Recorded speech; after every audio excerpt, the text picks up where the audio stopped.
Welcome to PLUSone, the series where I look at the free monthly games on PlayStation Plus and tell you if they're worth the download.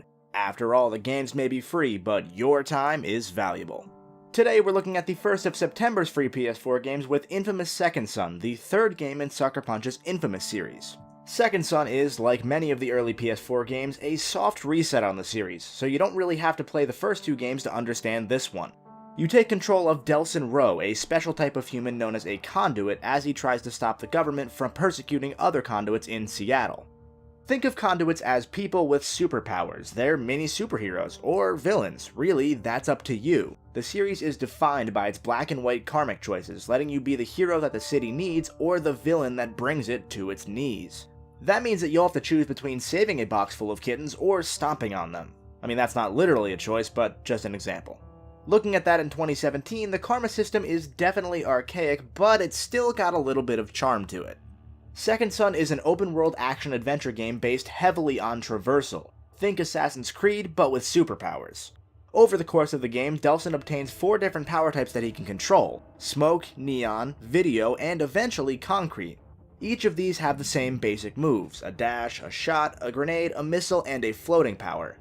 From there, they each have their own twists. Smoke gives Delsin a chain for his melee attacks and the ability to shoot through vents up buildings. Neon lets you say screw it and just run up buildings, and Video lets you shoot yourself through satellite dishes, turn invisible, fly, and summon video game angels and demons to do your bidding. Each power also has special abilities that are tied to your karma choices. Being a hero might give you a slightly different arsenal than being evil.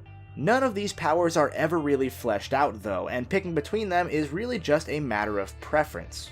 You can't actually swap between them on the fly either, unless you find an energy source. See a car on fire? You can absorb the smoke. See a neon sign? There you go. You see some concrete on the road? Well, you actually can't absorb that. You need to absorb an enemy's concrete ability to be able to use concrete. So when you 100% the game, you can't use concrete anymore, so yeah.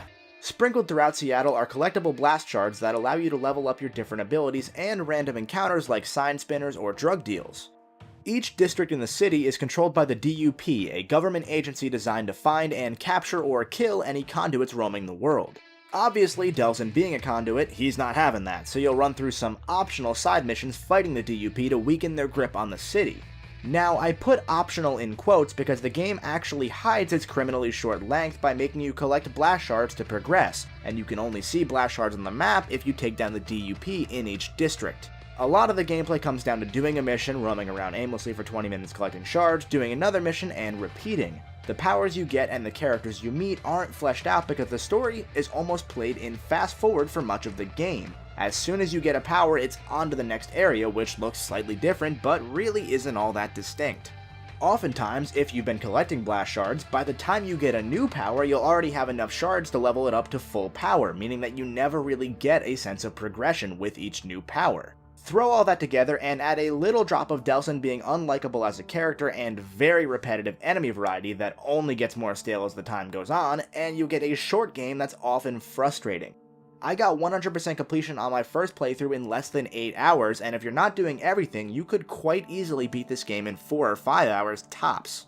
Despite how negative I might sound though, the game is still solid enough on its own. It controls well, and the journey is usually fun enough to outdo the problems, especially if you don't notice the required collectathon parts and just did that for fun. And it goes without saying, this game is gorgeous. Absolutely one of the best looking PS4 games out there. The particle effects, the lighting, it's all just mwah. The question is, are those visuals enough to make up for the problems? Well, if you've played an inFamous game before, go in with low expectations, because Second Son is by far the weakest game in the series, taking several steps back from both 1 and 2.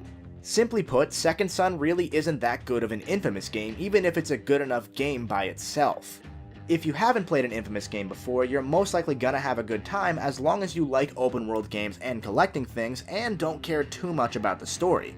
If this sounds like you and you have 22 gigabytes of free space on your hard drive, I would say it's worth giving a +1 to your collection.